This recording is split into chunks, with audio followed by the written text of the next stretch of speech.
Welcome to the Women Who Change the World podcast, the place where everyday women world changers share their stories to inspire, challenge, and equip you to change your world. Hey everybody, welcome back to another episode of Women Who Change the World. I am your host, Samantha Hatcher, and today I get to do something really exciting. I have a roundtable of some of the most beautiful women I have ever met, inside and out, and we're going to talk about something that I have become very, very passionate about, the Change Your World Transformation Tables.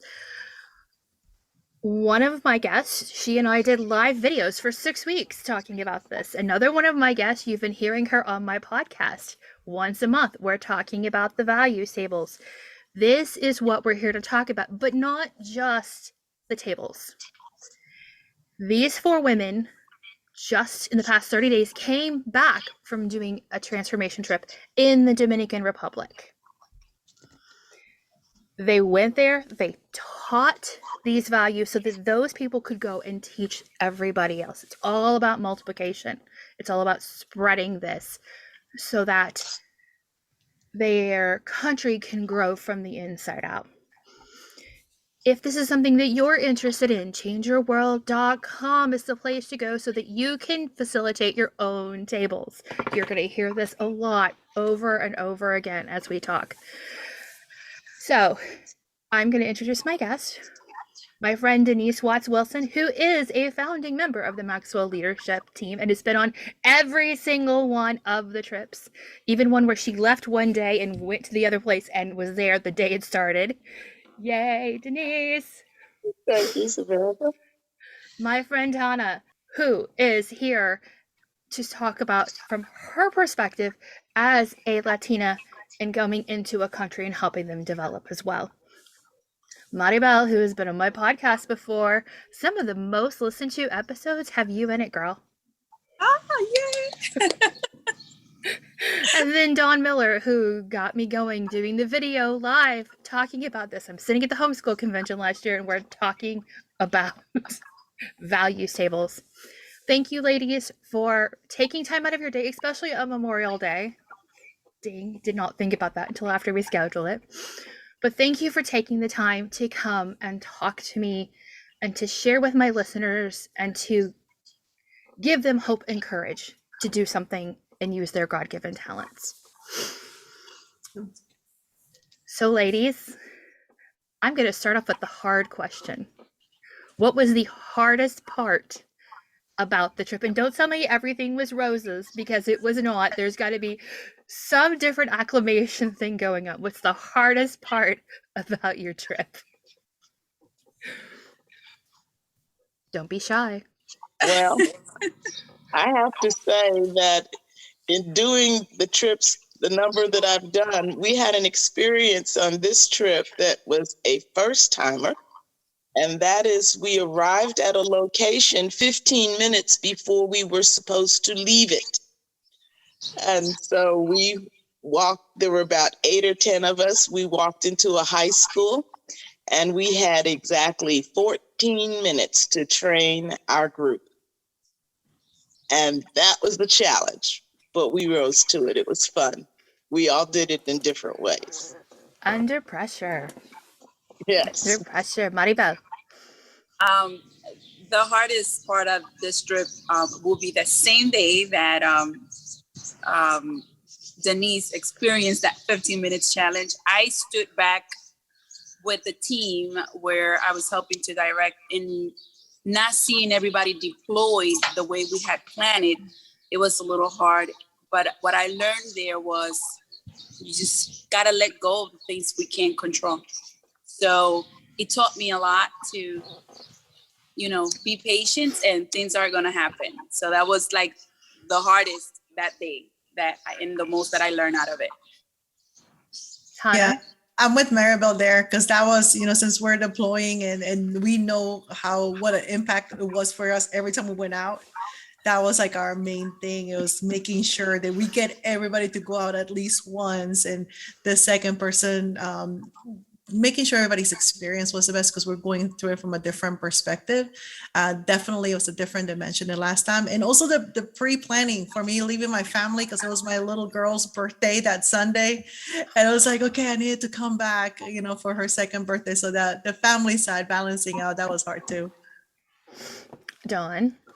Yes, and I think we can all say it at the same time, because the challenge and the excitement and the adventure and the experience, ladies, what are we doing? We are going somewhere with somebody. Someone. To do At some time. At some time. And it takes a lot of work. We have an alliance or a charity there in the Dominican Republic. And that's, again, our second trip.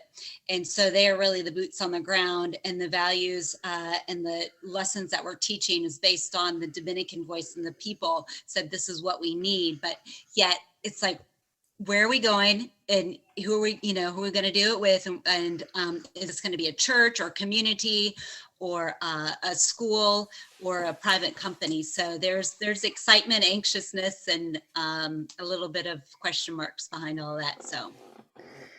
And Hanna, didn't you arrive a day early because of business, that you wanted to make sure? It looked like, from when I was watching your Facebook feed, you arrived a day early before everybody else.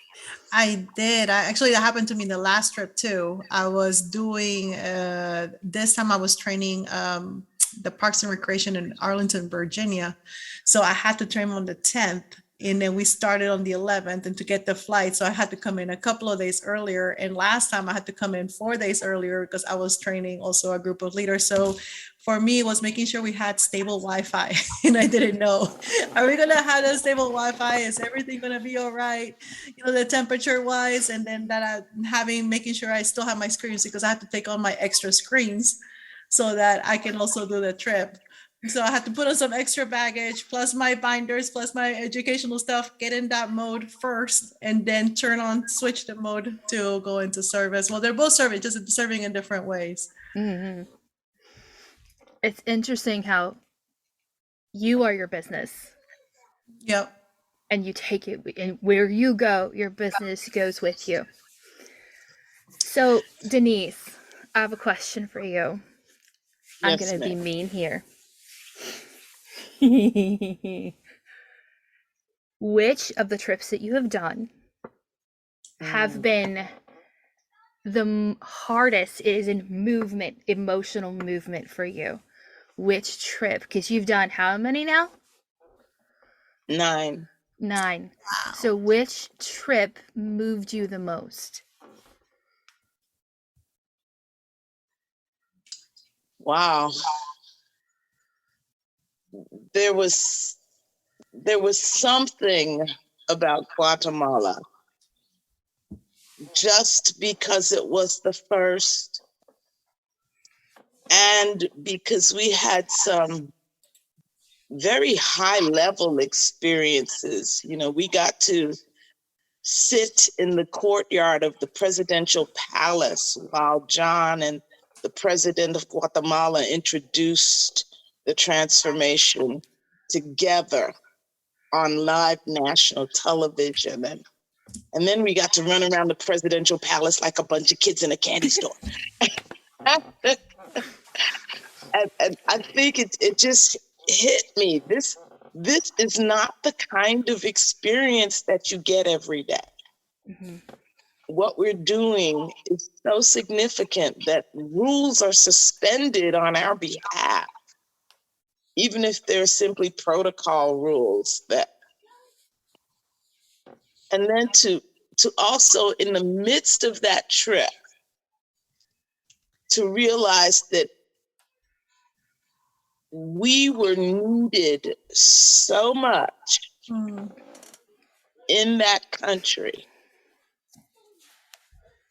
And it showed itself at the end of the trip when John was doing his closing talk, and we're in this massive auditorium, and he introduced some of the government leaders, and we're all up cheering and clapping. And I looked around that audience and none of the people from Guatemala were applauding. And I realized just how deeply we needed to be there, right there. And it played out in the future. So that was just, it just, I'm addicted for life because of it. It's amazing. Maribel, the Dominican Republic is your birth country. You have been here in the United States for 15 years now? No, 33 years. 33 years now. See, she only looks 29. Don't tell her I said that. Mm-hmm. So you've been here for 35 years, and you go back not as a citizen, but as somebody who is coming there to help. How did that weight hit you? Because it's different for you, because this is where you were from, than it is for everybody else here. It's very special. It's very special because I know how much is needed at home to bring hope of change. And having the capacity of applying it into my life and having the opportunity with a family that it's willing to say, yes, we're going to go and make a difference. And I'm part of that team, but I also was born there. It's very special. Every time I try to go back and think, I just get into tears because I just look at the smiles and I just see how people are welcoming transformation, how they're hungry for change and hungry for a difference. And having the opportunity, being born there, even though I left when I was very young, but coming back and my people know it is possible when you say yes to a change and when you say yes to make a difference. So it's very special for me. And I just think of, how can I bring this to the rest of the world too? Not only my home, Dominican Republic, but now also my home in the United States. How can I bring this transformation and just spread the words and let people know how it works and how we could make a difference one day and once at a time. So it is very special for me. Hanna, you moved here when you were very young as well, didn't you? Yes. To the United States. From what I understand, most of the trips have been to the Latin American countries. Mm-hmm. Going in as a native speaker, one, did you take a translator with you just in case? No. And two, did you feel like the connection was easier for you speaking the native language than it was for people? Because John talked about that, how he had that trouble with that connection when he first started speaking in foreign countries. Yeah. No, that's a great question. So, well, let me go back to like the first trip. That one actually was, my husband kind of launched me into that one. And that's because he's actually from Dominican. His mom is Dominican and his dad is Colombian. So now we have our baby. So my baby, we have a little Dominican in our midst here. It's just a bit of everything. And when he saw the opportunity, seeing I'm just launching my business and getting back into from the pandemic, getting back with people. It's like, okay, well, this is a good welcome back with people. It's just sending you to the Dominican Republic. It was kind of like, what? So the connection aspect, I don't even know if it was more like the language part, but it's because, I've been doing a lot of my work virtually, training other people, but I hadn't really been around people for an extended period of time coming out of the pandemic, right? I mean, this was like November 2021. So we're just getting into the group of things. So if I had anything, it was more like, how am I going to even just be around just people in general? I wasn't even thinking about the language part. For the Dominican side, even although we speak Spanish, we are very different culturally. Yeah, my family's from South America, so I was born in Peru. I grew up in Venezuela, and I've been in the U.S. in Georgia, though like almost 30 years. So amazingly, just a little detail, 3 decades. But when I went there, yes, there's certain things that are the connection, but I think even me being as an immigrant coming here to the US, you immediately connect with people's hearts. And I think that was the same thing over there. And I saw that with the people, with regardless of what language, because the first trip we had people that didn't just speak English, they spoke French, they spoke Romanian, and they still were able to connect. So as far as the connection part, and that's something that we're also, the Latin people are we're very emotional, very heartfelt. It's something we look forward to. It's like all the other things that go beyond words. We're very expressive. So I was very comfortable in that sense. Being careful with the language, because although it's Spanish, you have colloquialisms, right? You have different words. It's kind of like words that we use in the South, like y'all, versus words that you use in the North, or even like soda versus pop kind of thing, So there's certain things like that in Spanish as well, for the Dominicans, that are different. So that was the only part I was concerned about, making sure that I was not going to use any words in Spanish that were going to be offensive to them, and not even realize that.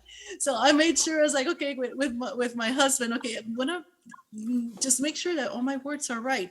But the technical side, that was a bit different. And definitely reading the material in Spanish helped me a lot, because although you speak the language and we're here, and there's still technical words that you have to, they're not quick translation. You have to somewhat interpret so that people will understand. Even just the whole concept of leadership itself. It's not something like, oh, okay, I understand what leadership is. And I know we do a lot of training here, but even in our countries, the leadership in South America is very vertical, very imperialistic. So that was something I was looking forward to, even understanding how they viewed leadership and how open they were going to be to the concepts that we were bringing in there in relation to leadership and connection. So for me, it was a learning experience, although I spoke the language, but I did have a bit of a cheat sheet with my husband, understanding what the Dominicans were gonna think. But I loved it, and it was definitely the November trip really turned everything from the way of my mindset, the way I connect with people. I served the Latin community here a lot too. So I work with a lot of different countries, mainly have been Mexican, and just understanding even the Dominican story, the Dominican immigration story here has helped me a lot also to connect with them better in the services that we provide here in the state. That is amazing. Miss Dawn, Hope Dealer. When going into this environment, I don't know if hope was one of the things that was talked about in the Dominican Republic, but it seems like very much of a universal thing. How is someone who is always full of hope, you come into an environment where hope is very, very low? How do you balance that? Because you're very bubbly, you're very effervescent, very full of hope, and you come into an environment that doesn't have a whole lot of hope. How did you balance that out to not overwhelm them with your hope, but help them build their own? That's an amazing, great question. And I think Hanna and or Maribel said it the best, like with that Caribbean culture, very friendly and as well outgoing, but yet at the same time, we know, because we study like the Maxwell disc, rather, we know that everyone communicates, differently, and so on and so forth, that I lost my train of thought, but I would have to say that it's definitely easier to do in the Caribbean because of that culture and whatnot. And what really fueled my fire, right, and my hope were the volunteers and the interpreters. The interpreters were so young and just so, they see a need and they fill it. right? So they're that spark there. So they'll definitely continue what we started, and that's why we ended up coming back. We didn't just go to speak. I wrote down, and I think Deb had said it best, one of our leaders, it's not what we do, it's what we give, right? And we give that encouragement and we empower, and then we equip them, because we're not just going there to talk about hope. We're talking about hope, what it means to us, what the transformation tables and that process did to us, and offering that too. And it's easy. Let's go through these lessons, and we train them on how to facilitate. So that was part of my experience. So now that I got all four of you talking about it from a different perspective, I'm just going to start throwing questions at you, and whoever wants to answer them is fine. When you went on your trip, how was the diversity of age? Was there a lot of older people, somewhere in the middle, a lot of younger people? Because Dawn, you mentioned younger people. Was there a disparity in an age of people not wanting to participate and not wanting to make things happen?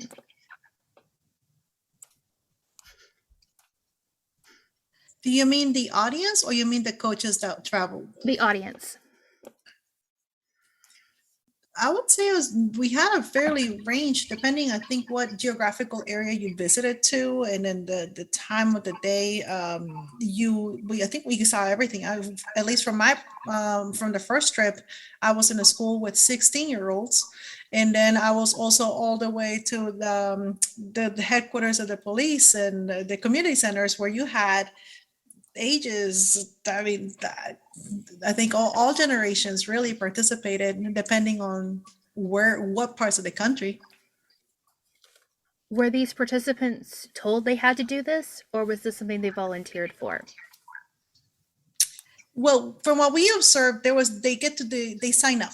So they have the campaign, and that's where the beauty of it comes in, is because we're basically in there like a catalyst to really like re-energize or launch what they're doing already, but they had the opportunity to sign up. So we had companies where they're just manufacturing companies, banks, branches. So an individual organization, some of them were community leaders that organized a lot of different organizations at once. And then there were a lot of government agencies as well. So it could have been an agency's headquarters, or it could have been a particular branch, schools, universities, cultural centers. Yeah, sure. Denise, Maribel, Dawn, you were deployed to a lot of different places, right? Even hotel conventions.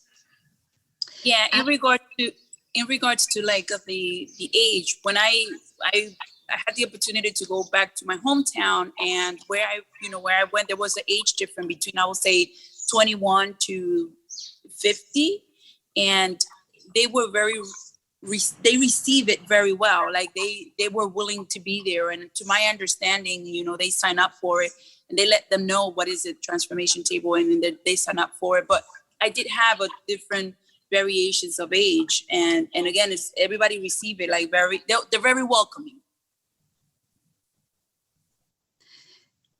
Yeah. And the key thing I think with around this question is, imagine working with someone 10, 15, 18 years, and within under 2 hours, you get to learn and understand more about that person you've been with for that long, because of the lesson with the transformation tables when we went in there. That resonates over and over and over again. I'm gonna pass it on to Denise, because she's our veteran when it comes to the transformation tables, and you can speak a little bit more about maybe some of the stories that come out, and I mean, how just Denise, jump right in. Well, thank you, Dawn. But you're all saying it. Every place was different. You might go to a business where the owner signed up his business, and his employees don't necessarily know what he signed them up for. And they come in the room, and there's this, what are we getting ready to do now? But once they get started, and once they have this experience where they're talking heart talk with the boss, and all the walls come down.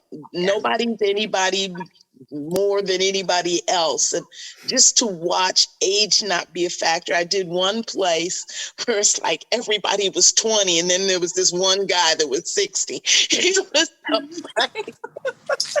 I was like, what are you doing here? No, but he worked there. So age was all over the place. Interest levels were all over the place. But what was universal, no matter what tone I found in the room when I arrived, when we left, there was hope. There was excitement. Yes. There was a determination to see this thing through, and the thought that we're going to transform our country, and it's going to begin in me. Mhm. So it's an amazing experience in terms of the different ages. I think my youngest were probably the high school students, Mhm. and they had little stars in their eyes at the thought that even though we only had 14 minutes, they were excited. Yeah, it was actually quite interesting because like what Denise touched upon that with like you had company owners or people that were just signing it up, and they're very hopeful. I mean, they're excited. They some of them may know what's about to happen. Some of them like, this sounded good. I don't even know what to expect. I just know it's good. And then you see what starts happening with the tables. But the role of, because we had the interpreters, right? And they serve a role with the coaches, but then we have the actual ones that organize the people together in there. We're helping them, and also the team that is already there in the Dominican Republic with Dominica Se Transforma. So it's like you have like these three different sets of people, of roles that are coming together for this one time, and they have different perspectives and expectations, and they're coordinated. One is there to just be there for the voice, the other one is gathering the people together, and the other one is equipping, where can we geographically getting the word out there. So it's really so amazing seeing all the parts coordinate at the same time, and then you have the coaches that come in, and it's like wildfire when it spreads. It's awesome. Did you guys talk to the same people the first time in November as you did in May, or were they a different set of people, or a mixture of both? It was a different set of people. I only went out one day, and I went to a totally different organizations than what I did previously. So to my understanding, it's this different set of people. Okay. So this time they actually did something different too. They had events, which didn't happen the first time. We had events for the local people that had been trained in the first time around to get them re-energized as well, to get the table started. So we had people that were signing up from the November that wanted to get trained, and that's where we were going to. But then there was this additional support for the people that had received the training in November that needed to, get more questions, answers, get re-energized, hear again from John, connect with the team. And I think had about 3 or 4 events, which is really neat, as a support to the local group there. And they also send out more coaches that had been trained, because we actually had coaches that after November had gotten trained and certified with IMC. They're local people that now those local people were going into and doing the facilitation table. So that was something that was really awesome to see as well. I like the variety of age, because there's this whole generation thing here in the US of, there's the boomers, and then there's the Gen X, and then there's the millennials and the Gen Z, and it divides us all. But when you sit down at a table like this, it's kind of like King Arthur's Round Table. Everybody's the same. We're all in the same thing. We're all universally human. Now, in our tables, the ones that I've participated in and the ones that I've led, there's 6. There's the first 6 that we have here. Hope, I know, is universal across the board. You guys have said that. But how are the values different for the other trips, and why are they different? Because I know they're different, because Maribel sent something to me to show me that there's some that are different. It's usually a function of the local entity. And so be it a cabinet of local people or the president's cabinet itself, someone looks at there are more than 40 leadership values. And so someone very early in the process looks at those values and they say, this is what our country most needs, or our community, with now that we're coming into the United States. So they actually select the values they want us to present. And we do whatever they ask for. So I know how this all comes in. But one of you tell the audience who is listening, how did you even get into Guatemala and Paraguay and the Dominican Republic? You're going into these other countries, totally different language, totally different culture, and in some of them could have very interesting mindsets about people and values of people. How does the Maxwell Leadership Team get into this country safely without being welcomed with a unfriendly welcome party? That is a phenomenal question and very relevant, because we have this reputation of being America that imposes. But the truth of the matter is, presidents of countries have been writing to John Maxwell's company since the early 2010s. And they have been saying, we need you to come into our country and help us.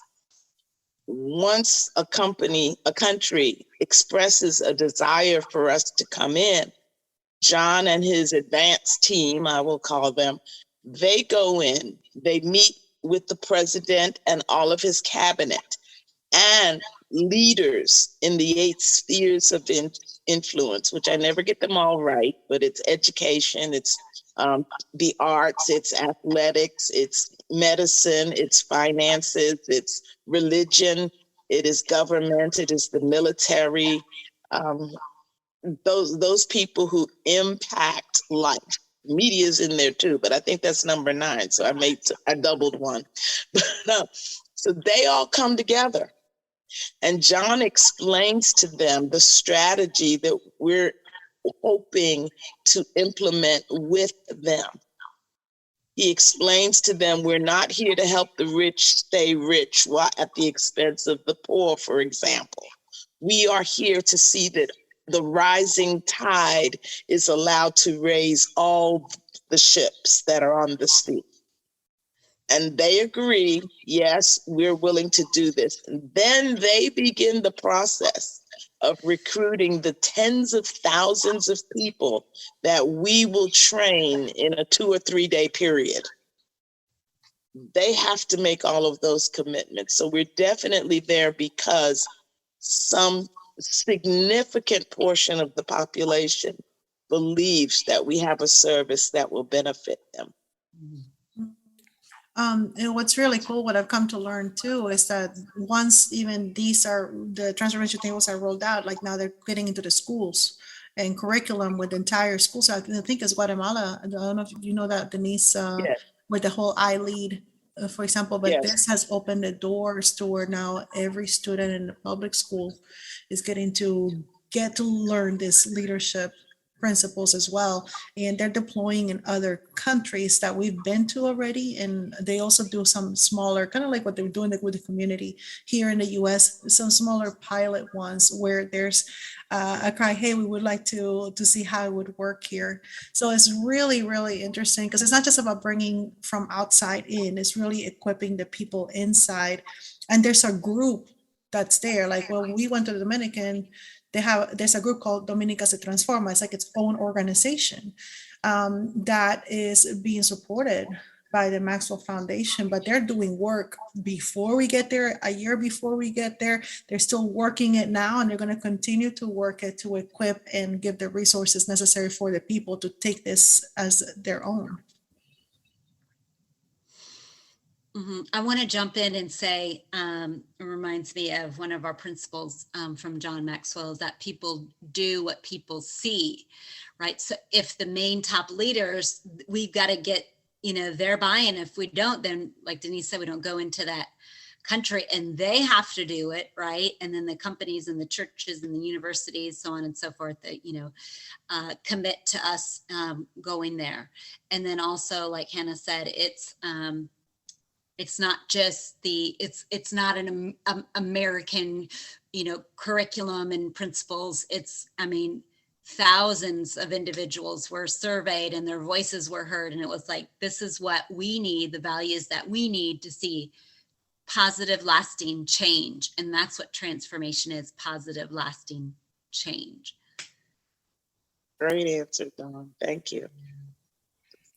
That is an interesting thing. I've talked to other people who have done like ministry work, and there's this very hard wall there of, I'm an American, I know what you need, and I'm going to come in and tell you exactly what you need. And so the people are like, back off. You're not even here. You have no idea what I really need. So like you talked about coming in with the waterfall, but how do you deal? Okay, so you got the government involved. They want to move and they want to do something. But then you have the ladder from the ground up. Because you got to go from both directions. Because the country rises based on the people at the bottom moving up as well. Not just the rich being extremely rich. But the average person has to develop this hope. I think John told a story about going to the Middle East and was talking to a king there, and the king's decreeing, you will believe this and you will behave this way. And John's like, you can't do that. Mark, we may die here, but sorry, king, you can't do that. You can't force people. So how is this trip coming in with you guys coming in as Americans, not wanting to hit that brick wall of you have no idea what you're talking about, and build from the bottom up? I think the most effective thing, go ahead, someone else is talking. No, I was just to say, I think a lot depends on the team that's already there, because they do such a great job in making it theirs for every country. That when we're going in there, we're there to fulfill what they've already been told was our role there. They do a very good job in communicating and working with all that. They basically tilting the ground before we get there. When we get there, we're like throwing in the seeds, and then they're going to continue with the watering, with that process. So it's I think for us is sticking to our lane in the communication that's gone out to them on what it is about, and we're all just filling in our specific parts to where the country and the people there, they know what's coming, and they're asking for it. I believe also one of the strategies that was shared with us during this trip is we're going there to the people, that the influencers. So that's been the strategy with that, the ones that want to be trained. We're responding to those that want to, not convincing somebody, not like buying all this stuff. No, we want to be there for those that want to see the change, the ones that are raising their hands, the ones that are wanting to take ownership of it. And that's where we're going into. So not, let me tell you why you need to learn this. It's, hey, I want to be trained. Will you train me, kind of thing. The thing that's also the amazing beauty of what we do is we keep saying we're training people and we're learning things, but it is not the normal pedagogical formula, if you'll excuse the term. I can't think of a quicker way to say that. But it is an opportunity where we go in and we share with them what we want them to experience. So we don't just say, y'all have to do that. We sit down. We form the first transformation table right there in front of them. We read the same thing they're going to be reading. We answer the same questions they're going to be answering. We share from our hearts just as we want them to share from their hearts. And so what they see is something they've never seen before. And that is that there are not right and wrong answers. There is a transformation that is individual for each one sitting in that room. And because of that, walls come down. They don't have to know what year Columbus discovered America. Facts aren't the point. They don't have to know what hope means in 15 different languages and the etymology of the word. They just need to understand what hope is and how it benefits one when one is living a life of hope, and the steps of being a hopeful person. And then they look at, who do I know that's a hopeful person, and what do I admire about them, and what's one specific thing I can do this week. It is so practical. It is so personal. And people jump in with an amazing transparency, and they give each other the only thing, I think the biggest thing I teach is don't get excited about anybody's answer. Don't analyze anybody's answer. Just thank them for sharing their answer.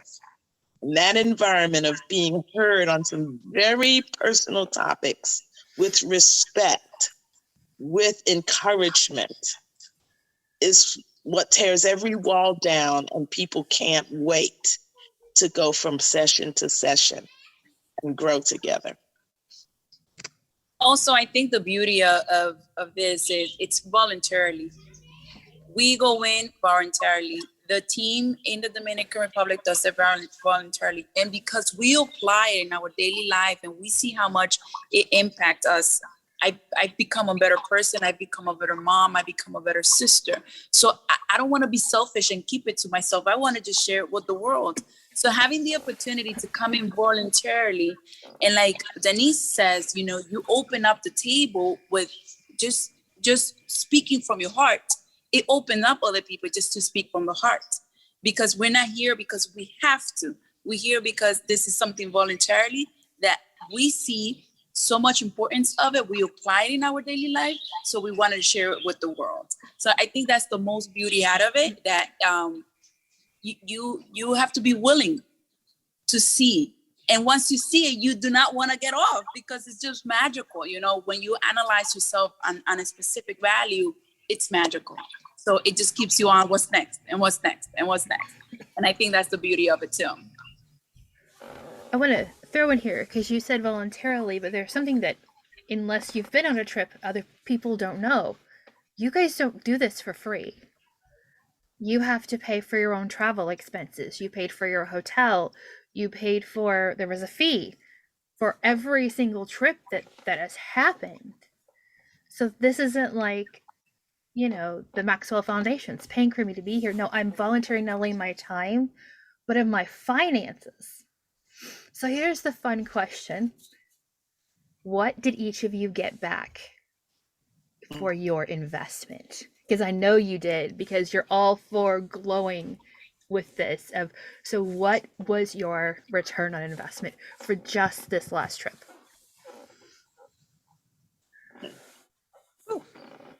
I'm going to jump right in.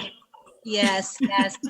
It was so good to see Maribel, and especially Hanna, and back for a second time, and as team ambassadors, and be able to, especially Maribel, that last night at the dinner reception, it's like opportunity. Like when opportunity comes, it's too late for to prepare, if you will, because JV had put, I don't want to say Maribel on the spot, but that's what, you know, it's like in this whole trip, you got to be prepared, and you got to, well, not prepared, you got to be prepared. You don't know what you're getting into. So it's like, man, just to give back, that you receive so much more. And then just to see those ladies shine, and then just a reminder that, you know, we've got this, and opportunity is every day. Let's create it. Because she opened that door for that conversation, and she got brought up to the front, and I mean, 100 people were there. So she got to share her story and her testimony. So with me, this trip gave me a lot of clarity for my calling. It spoke to me a lot for my calling. Many of you know that my career is as a hairdresser, and making sure people they see their beauty outside, but my calling is to see the beauty inside. And this trip really spoke to me very deep. So if I will have to do it over and over, I will do it over and over and over again, just because of being able to bring a smile just by giving something productively to anyone. I think that's priceless. It's so beautiful that if any one of you might agree with me, like there's no word to explain, just to see how beautiful it is to bring hope and to bring change to a single family or to a single person that maybe just need a word. And if this trip, again, has given me a lot of clarity of who I am and what I'm created for.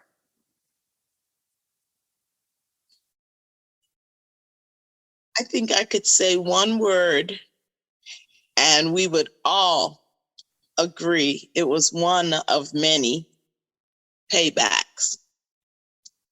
And I guess we can do it. He's an adult. Demetrio. Yeah. When I got off the plane and arrived at the hotel, he was at the door and he was greeting me. And he helped me get settled in because I was one of the late arrivers. He was everywhere, loving on everybody. He was nonstop. This is his next generation, John Maxwell. But it was Saturday that I heard the rest of his story, because Demetrio was there in November. Mm-hmm. And some of our guys were there with him in November. Mm-hmm. And they ate breakfast with him, and they said they could barely get him to talk.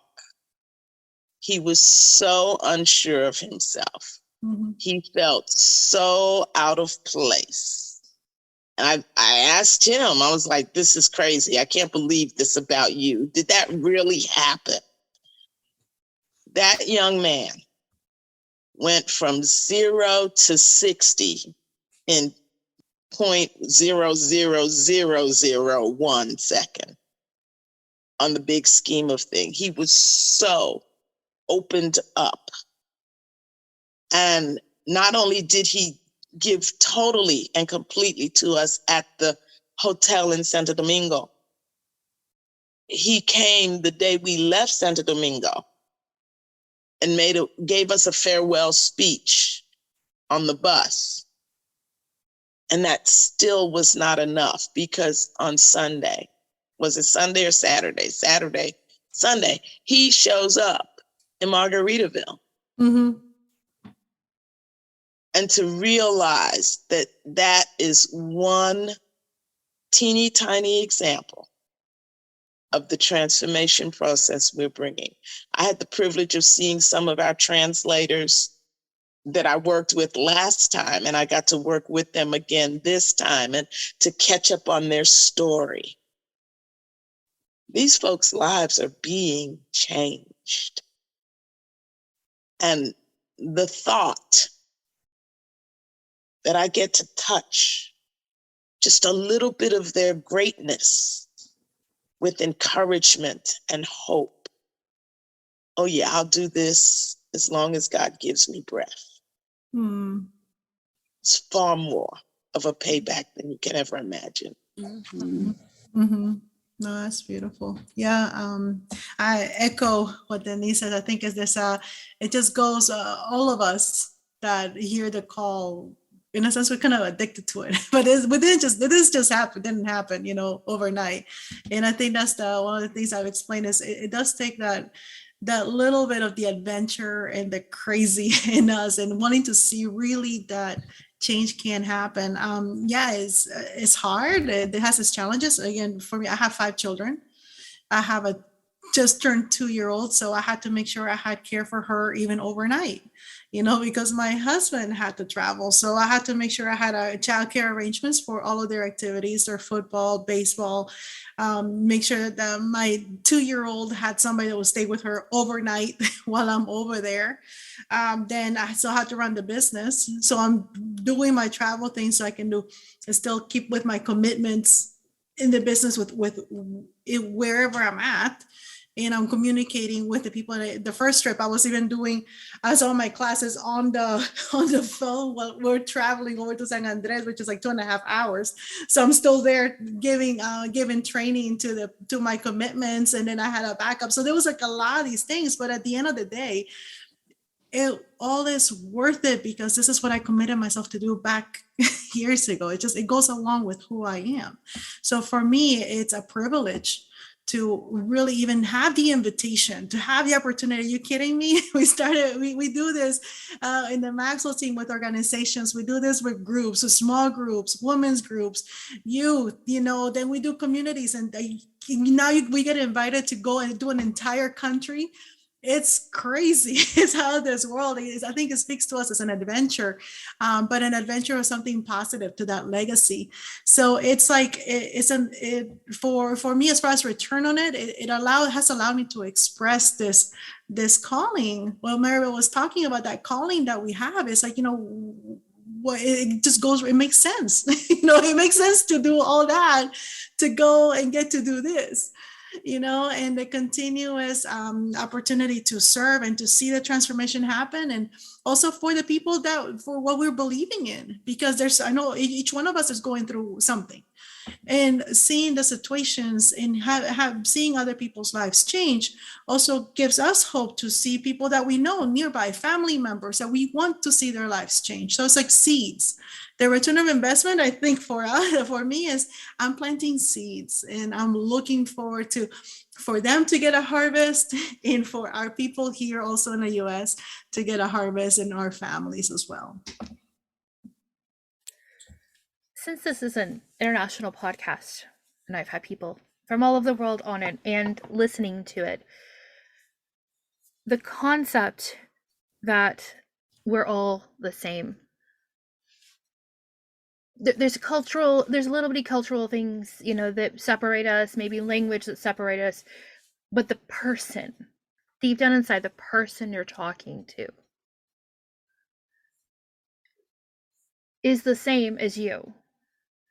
We all face the same trials. I mean, we're all women here. We all have the lovely things that happen to us women, and it doesn't matter where you live in the world. It's what happens. It's part of who we are. We have all kinds of crazy things, but it doesn't matter where you are, you're still woman. And you are still a person of value. And that value can be shaped by using your God-given talents to make the world a better place.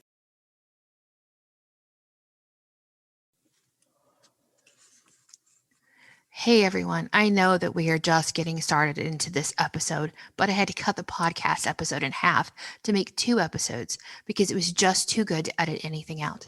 Be on the lookout because part 2, I promise, is worth the wait.